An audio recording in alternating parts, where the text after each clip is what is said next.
First tonight, the Hong Kong business magnate, media tycoon and pro-democracy campaigner Jimmy Lai has been sentenced to 20 years in prison. It's the harshest punishment yet handed out under the territory's strict national security law, which China says is necessary for stability. Mr. Lai, who's 78 and a British citizen, had been found guilty of foreign collusion and sedition. He's been held in prison for 5 years already. His family say his mind is strong and he has religious faith, but that he is in poor health. His body is breaking down, and this 20-year jail term is draconian and is effectively a life sentence. They say they expect him to die in prison. Taiwan has criticized the sentence, saying it denies the basic right to hold those in power accountable. The US and Britain have said the trial was politically motivated and have demanded Jimmy Lai's immediate release. But the security police chief in Hong Kong said it showed the vigor of China's administration of justice. First of all, I would point out that Jimmy Lai is a Chinese citizen. Jimmy Lai is a principal planner and participant in the series of anti-China activities that have sought to destabilize Hong Kong. His actions have seriously challenged the fundamental principles of one country, two systems, gravely endangered national security, and severely harmed Hong Kong's prosperity, stability, and the well-being of its residents. And therefore, he deserved to be severely punished in accordance with the law. The judicial cases concerned are purely internal affairs of the Hong Kong Special Administrative Region. We urge the relevant countries to respect China's sovereignty and respect the rule of law in Hong Kong. Refrain from making irresponsible remarks about the adjudication of judicial cases in the SAR, and not interfere in Hong Kong's judiciary or meddle in China's internal affairs in any form.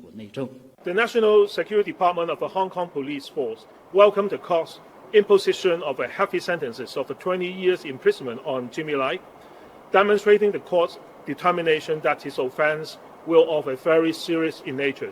I think that the sentences awarded to the defendants, I think it's appropriate at this level from my point of view. But I have to discuss with my colleagues in the Department of Justice to say whether we needed to appeal for the sentences. From his arrest at Jimmy Lai's residence on 10th August 2020 to today's sentence by court, the entire process, spanning 5.5 years, fully demonstrated the rigor and the transparency of the administration of the justice. Well, for more on this, I'm joined now on the line from London by the author and international affairs analyst, Dr. Marek Laskiewicz. Good to see you, Dr. Laskiewicz. What do you make of this sentence handed to Jimmy Lai? Well, there are several aspects. First and foremost, it shows just how strong China now feels herself to be. Because of the slow but gradual success, I think, of Russia, and the fact that the world is now more multipolar because America is far more isolated, and China has made a contact, for example, with Europe, which would have been unthought of just a few years ago because the Uyghur oppression by China. China feels she can basically crack down on Hong Kong. Number two, it does show also that there is no one nation, two systems. There's just one system, essentially China's. And there is no democracy in Hong Kong in any meaningful sense. Democracy hinges on people like the defendant being able to speak out. If they cannot speak out, you don't have democracy. Now, of course, you could argue that democracy in other countries is imperfect, and I'm the very first to support this point, but this is not a question of imperfection. This is downright crushing of any sort of notion of democracy. Therefore, in this respect, that is bad news. And also, it is, in fact, an aspect of just how different Hong Kong has become since British rule. It is essentially now a part of China, which is a great pity. And it is quite interesting how the Chinese foreign minister simply was not interested and asked for no one even to comment on this abroad, because right now China feels absolutely she can act with impunity. And what this really means, and this is the killer, the sting in the tail, it does imply China can move on Taiwan, because China does feel strong. It implies that she's definitely thinking of moving on Taiwan. Well, it's interesting that Taiwan has been one of the first to condemn this sentence. And is it, in your assessment, as some suggest, a textbook political verdict that's way more than a judicial punishment and is more like political torture and a warning to anyone talking about democracy in Hong Kong that this is the kind of punishment they'll face? Precisely. This is a political trial. It's got nothing to do with justice. It is simply a way of showing anybody who feels that the Chinese system is not appropriate or bad or whatever way, they are supposed to keep quiet, period. There is no democracy, there's no freedom of the press. And incidentally, owing to his age and health, it is de facto a type of death sentence. And so this is how one party rules. Essentially, all dissent is crushed, and this is an example of it. Indeed, the Hong Kong and Chinese authorities, we heard them earlier saying that Mr. Lai has been given a fair trial, but his children say this is a dark day for anyone who believes in truth, freedom and justice. I mean, what would you say is the state of the justice system and of freedoms in Hong Kong today? As things stand, it is part of mainland China in the sense that it's a one-party system. There are no freedoms in any sort of Western sense of the word, and there is no fair trial there. Of course, in communist Russia, the verdicts were decided in advance, and as far as one can see, the same thing happened here. There was no real attempt by the authorities to do anything else but to crush, and that therefore, yes, his children are quite correct in what they state. And the campaign organization Human Rights Watch has described the sentence both as cruel and profoundly unjust. They also described it as you echoed earlier, effectively a death sentence. I mean, do you see any legal avenue which could see Jimmy Lai being able to appeal the sentence and which might allow him to set foot outside prison at some point? There are two possibilities. The first is there is some possibility of an appeal, which the Hong Kong authorities are looking at now. The real question is going to come from what America and Britain say. Technically, he's also a British citizen. This won't save him legally per se. If he's a dual citizen or working in any case in Hong Kong, there are the local laws. And in this respect, him being also a British citizen has no real legal impact, but politically it does, and therefore it hinges on what the West says. But I would argue, oddly enough, the real question is what Europe's going to say, because if Britain and USA go against China, all that really shows is it's really part of the Cold War, isn't it? A different sort of version, China versus America and Britain, but that's all it would mean. But if Europe were to speak up, that would be another matter. It would mean that China's new, so to speak, friends in Europe are also disturbed. And as a result, and this is what we're heading for, it's possible he might be expelled. Because I'm treating this as effectively a type of Cold War, that's what happened in the Cold War. There used to be swaps of prisoners. This has happened recently, incidentally, between Russia and America. And also, there is a possibility simply of expelling someone, like Solzhenitsyn was expelled, simply because it became too hot to handle. And therefore, from this point of view, there is a chance for him with one or the other avenues. That's an interesting notion. And many of Jimmy Lai's pro-democracy contemporaries chose to flee Hong Kong, but he, from what I understand, chose to stay there and fight. And now he's in prison for Hong Kong's freedom, as it were. When we think of him, should we think of him as incredibly noble or perhaps a bit foolish and too idealistic? Actually, it's both simultaneously, because being noble simultaneously is, of course, foolish, or if you like, a nicer version is romantic, in the sense of the Poles forever uprising against superior forces. Here is an example of just such an event. Noble, yes, but also doomed from the start, which is why all his, or not all, but most of his colleagues fled Hong Kong.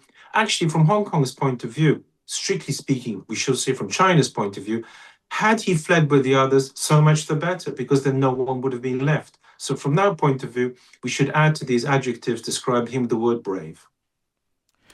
Well, stay with us, Dr. Laskiewicz. Would like to get your assessment of our next story. British government officials say Keir Starmer will not be resigning as Prime Minister as the fallout continues from the appointment of Peter Mandelson as Britain's ambassador to Washington and revelations about Mr. Mandelson's links to the sex offender Jeffrey Epstein.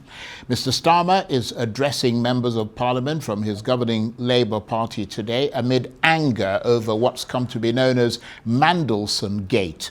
The developments came after Lord Mandelson maintained ties with Epstein. Sir Keir Starmer is facing calls from the opposition and some members of his own party to resign. And the author and international affairs analyst, Dr. Marek Laskiewicz, is still with me on the line from London. Thank you for staying with us. So what's being called Mandelson Gate in the UK has intensified today with the shock waves and the crisis continuing to deepen for Keir Starmer. I just heard the Scottish Labour leader Anna Sarwar has called on him to resign as Prime Minister. Give us the measure of where his comments leave Mr. Starmer, because Mr. Sarwar is the most senior Labour figure so far to call for the Prime Minister to go. Yes, the problem here is one of a growing onslaught. He's already lost not only just one aide yesterday, but another one's gone today, giving the impression that everyone's leaving a sinking ship. Moreover, the call from outside that you've just stated is extremely important because it means senior figures are now calling for it. Now, in this instance, these are, if you like, just warning shots across the bow. And if the calls continue, and they are likely to do so because not only have the Epstein files been released, but they're still being fully analyzed. Please remember, there's so much data in there. And there's still more revelations virtually by the week. That it's more likely than not that the calls will intensify. What is clear is tonight, to be accurate, he has had the backing of his cabinet. And as a result, he can stay in power for some time, but literally it could be just weeks. As Harold Wilson famously stated, a week is a long time in politics. And the way things are going, Keir Starmer, I think, knows that the worst of the storm is yet to come. It is still building up because the sheer scale of the revelations from the Epstein files is still, as it were, being fully absorbed by people. And as you said, Dr. Laskiewicz, within the last day, Keir Starmer has also lost his hugely important Chief of Staff, Morgan McSweeney, and today he's now lost his Director of Communications, Tim Allen. Just tie it all together for us. I know you've done that to some extent, but a little bit more, because it certainly looks like Mr. Starmer, as you said, is running a sinking ship and is effectively battling for his political life. That is quite true. The fact of the matter is, it could have been this tonight, literally, that he went if the cabinet had not rallied round.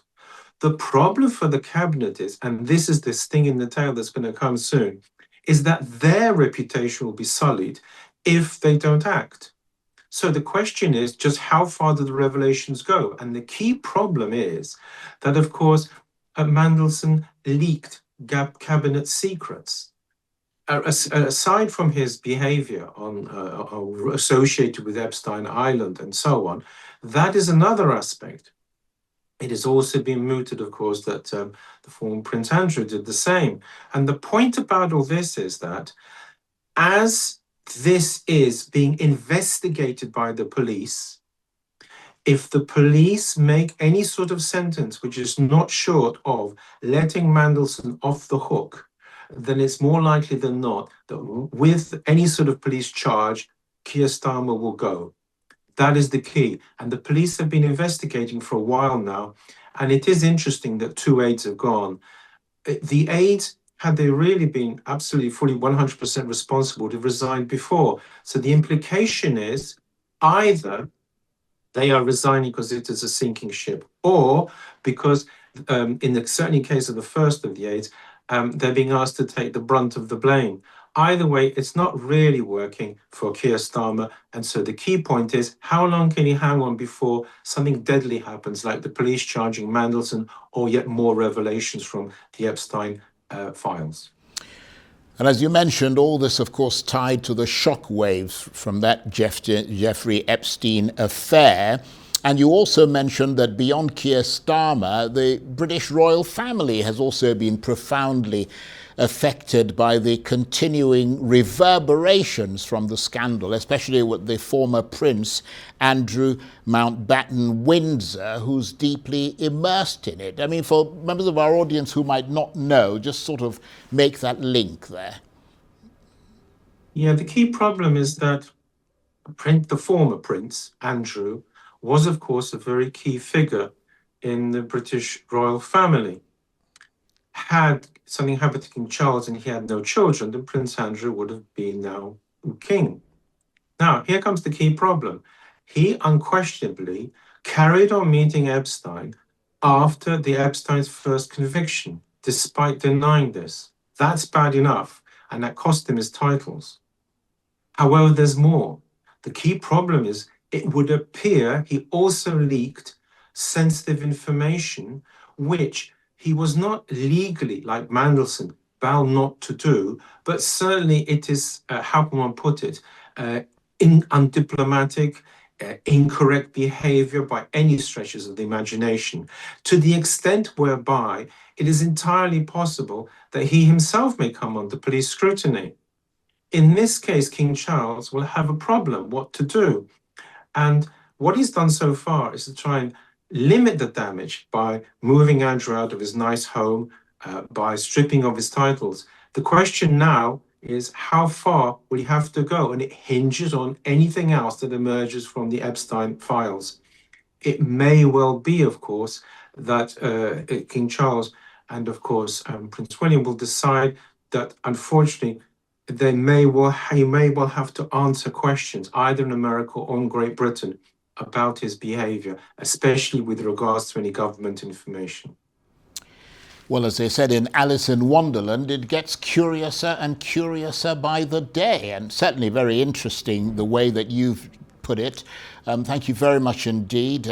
Dr. Marek Laskiewicz is the author and international affairs analyst. He was talking to me on the line there from London.